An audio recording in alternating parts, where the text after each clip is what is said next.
Uncle আপনাদের দাবিটা কি? দাবিটা কি? আমাদের দাবি আমাদের স্টেশনে ট্রেন দাঁড় করাইতে হবে। লোকাল কোনো ট্রেন থামে না। আমাদের এলাকার লোকজন দুর্ভোগ, ছাত্রছাত্রীরা কলেজ যেতে পারে না। আর আশেপাশের এই ইউনিয়নের 10টা গ্রামের ভিতরে কোনো লোকজন কোনো দিকে যাতায়াত করে। আমাদের কাউরাই ট্রেন তো 12 কিলো, শ্রীপুর হয়েছে 3 কিলো, 15 কিলো। এই 15 কিলোর ভিতরে আমরা কেমনে যাতায়াতটা করি?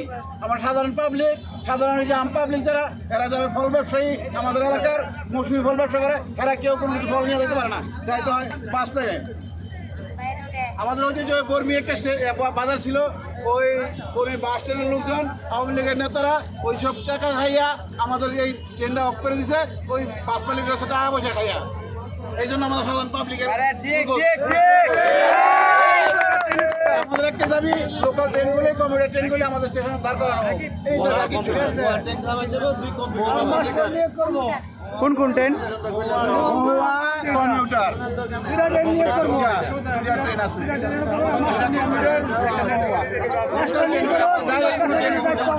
লোকাল ট্রেনগুলো আমার সাধারণ মানুষজন আমাদের মাস্টার নিয়ে করো এবং দায়িত্ব আমাদের আমরা আমাদের এলাকার লোকজন সবাই আগের দিন নাই, এখন সবাই সচেতন, এখন 20টা 30টা কেউই করে না, এখন সবাই টিকিট কাটবো। ওই দায়িত্ব আমাদের। এই এলাকায় যে কোনো দুষ্কৃতি হয়, কোনো রাত্রে ট্রেন থামলে যদি কোনো কিছু হয়, এই ঘটনা দায়ভার আমরা নিব, আমাদের এলাকার লোকজন নিব।